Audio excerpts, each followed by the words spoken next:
Hi everyone, and welcome to Shelf Bra Fundamentals Part 2. If you haven't watched Shelf Bra Fundamentals Part 1, that is DG number 40. I will put that in the link below in the description. And also, you need to make sure that you watch DG 41, in which I talk about the differences of PowerNet versus PowerMesh, because there is a difference.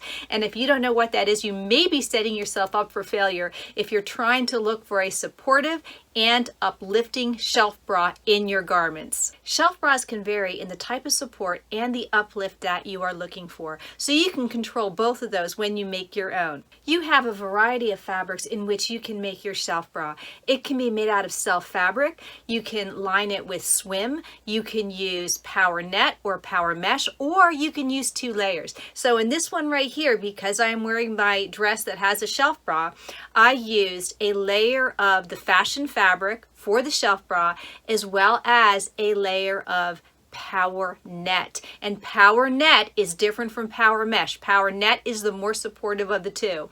The things that I am talking about, I will have linked in the description below so you can locate the sources of the products for which I'm talking about. Whether you want 1 layer or 2 layers in your shelf bra is going to be up to you. Also, the bra cups that you use, there is a world of different types of bra cup styles out there, and I show you 2 of the cup styles that I prefer. Now, you don't have to use the ones that I have used, but you need to determine what bra cups are going to give you the look that you desire. It's all about the look and support and bringing those 2 together to get the shelf bra that you want in your garments. Another thing you're going to need is plush elastic, and you're going to need anywhere between 1 inch and 1.5 inch. I am a very full D cup, and I used 1 inch. Now that doesn't mean I'm not going to use 1.25 or 1.5. I can decide where I want to go, but it was easier for me at my normal bra making supply company to get the 1 inch because they didn't have anything larger. And so I put the link below where I got my plush elastic. You may have to go to Etsy to look for wider widths, but it is well worth it to get a good quality elastic for underneath for that support. If you are a C cup or a B cup, something smaller, could you get by with 3/4 inch? You could, but generally speaking, I like to go 1 inch. You can put a shelf bra in any garment. And the reason why I chose this garment right here is because this was a new pattern, and I am using the Pattern Emporium Heartstrings dress, and it included a shelf bra piece for the front and the back to put into the heartstrings dress. Any type of pattern that has a built-in bra you can use for this class, and if you don't, it's very easy just to draft a front and a back to make a shelf bra for virtually any dress or any top that you want. At this point in the video, you're going to have to understand that I've already cut out the front and the back bodice in the fashion fabric, as well as the skirt front and back. I have cut out the shelf bra in the fashion fabric, and right now, where you're joining me in the video for the shelf bra, I am cutting out the front and back of the shelf bra in the second layer, which is going to be the very supportive PowerNet. The pattern pieces have been censored out because this is a paid pattern. Join me now as I work on the PowerNet. Here is the shelf bra front and the shelf bra back. I'm going to use PowerNet. The stretch is going perpendicular to the grain line or the rib.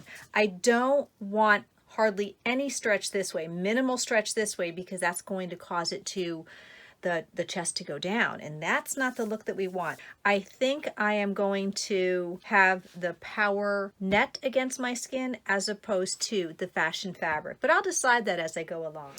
This is the most important part of the dress because the next thing I need to decide is what kind of cups I'm going to use. And I have several different styles of cups, but I chose these specifically because of the padding inside. So this will give a lot of oomph to the chest, and this one right here, again, there's padding here, but this one I feel is going to give it more shape, so I'm going to go with this.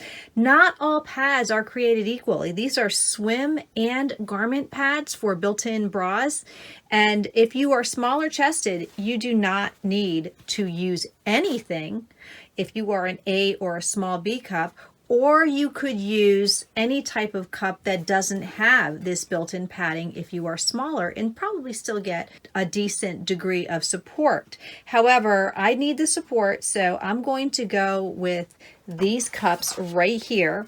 When I stitch these in, I'm going to follow that center point marking right here, draw a line with my wash away marker, and then I like my cups to be no more than a 1/2 inch apart. That's just the way I am built and structured. So I want to make sure that I do not put the bottom of the cup in the seam allowance. The seam allowance is going to be a 1/4 inch. I like to put just a couple of pins in here. I don't pin all the way through. I just pin in. It does not go in and then out the other side because it gets a little bulky that way.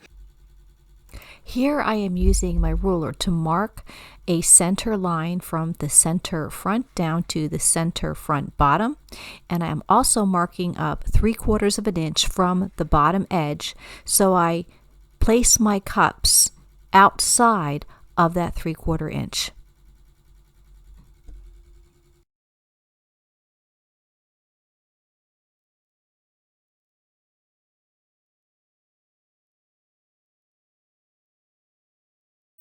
To stitch the bra cups to the lining, set your machine for a zigzag stitch with a stitch length of 3 and a stitch width of 4.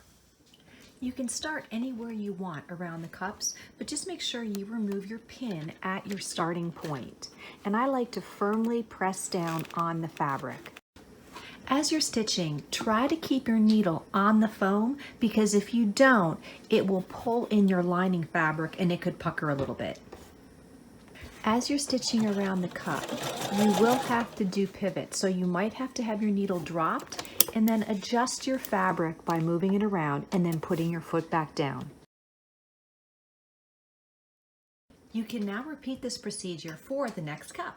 Here we have 2 beautifully stitched cups. Trim your tails of thread close to the stitching, and on the back, this is the inside. If you wanted to, you could leave this in, but if you want to cut away the excess from the inside of the cup, you could also do that. And then if you wanted to, you could put a beautiful little strip of bias binding around that to cover up the stitching. You could either hand stitch that, or if you want to do another zigzag stitch on that, you could do that as well. It's up to you. The next step is to get your shelf bra, and I have placed the front of the shelf bra right side up, then the back of the shelf bra right side down. So these are right sides together. I did the same thing with the lining. So I'll put my PowerNet on top. All 4 layers are now pinned together, and I'm ready to take this to my sewing machine and baste the side seams. Set your machine for a basting stitch. When you put your fabric under the foot, always feel the fabric underneath to make sure it's not curling. Put your foot down, and then I like to back stitch at the beginning, just a couple stitches, and at the end as well.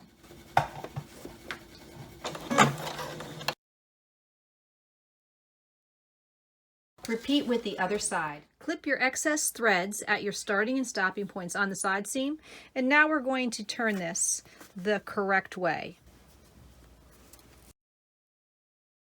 And there we go. Here is the back, and here is the front. And you can see when I turn it to the inside, this is the inside, this is what's going to be up against my skin. The next thing you want to do is try on the shelf bra for support.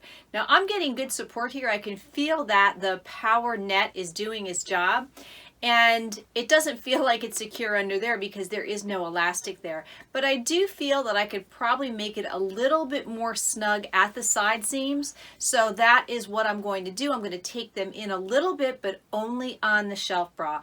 I am going to take in from 0 here, a 1/4 inch seam allowance at the bottom. So 0 down to a 1/4 inch, and that 1/4 inch seam allowance at the bottom will take in another 1/2 inch. And I'm going to do it on this side as well as this side to really snug up this shelf bra. Next up is you're going to want to pin the layers together at the top edge and the bottom edge, and use a basting zigzag stitch to attach them together. Once basted with a zigzag, now all the layers will stay together and be easier to insert into the dress.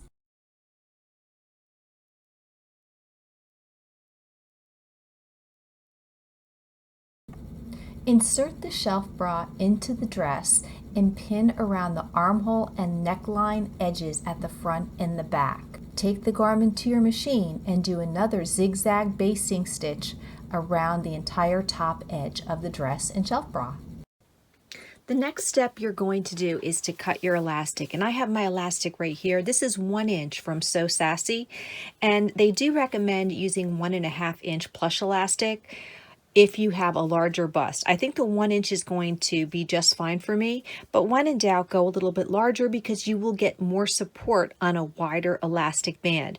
The only problem is sometimes these wider widths are hard to come by, so you might want to check out Etsy because there are some good suppliers there as well, but make sure you get the plush. Now I like the plush side against my body, so you can see right here what I did was cut my elastic to fit snugly around my under bust. Because you are going to either be serging or zigzagging this elastic on, that will have a tendency to stretch out your elastic a little bit more. So I always like to take my snug measurement and then reduce it even further. And on this one, I reduced it by about another 1.5 inches going around the body. So this should be pretty snug. Once I zigzag this on, if I find that this is too loose, I will remove the zigzag, take more length out of my elastic, and then stitch it back on again. That extra step, I know it seems like a lot, but remember, a zigzag stitch with a long stitch length will be easy to seam rip if you have to take it out. I never like to serge elastic on right from the get-go. I always like to do just kind of like a basting zigzag just to assess the fit. My shelf bra is now completely in, but you can see right here, it really is a nice clean finish on the inside. This is going to be very plush and soft against my skin. When I look at the other side, what you could do is use a matching thread for the top and a matching thread for the bottom so you don't see the stitching line. But I do like applying this with the zigzag, and I set the edge to go halfway up from the bottom edge of the elastic, but you want to make sure that your elastic does not cut into your cups. Here is my finished dress, and this is being worn after about 6 hours. So the cotton lycra has really held up well. There has been minimal movement. The support in the shelf bra has been incredible, and I truly feel it gives my chest a very uplifted look, which is not the easiest thing to do when you are working with natural 50-something boobs. I really feel like I got the look that I was desiring. I hope you have enjoyed this video, and I hope I've given you enough tips to get started on your own supportive shelf bra. If you have any questions, please ask them in the comments below, and also consider joining my Cyber Sewing School Facebook group where you can also ask those questions. As always, please help me support you and follow me on Instagram and subscribe to my YouTube channel, and also join my Facebook group Cyber Sewing School, and I will be on TikTok if I'm not already by the time you watch that video, so you can follow me there as well. All right, you guys, take care and make a good supportive shelf bra, and I want to see them. Please tag Cyber Sewing School because I want to see what you make.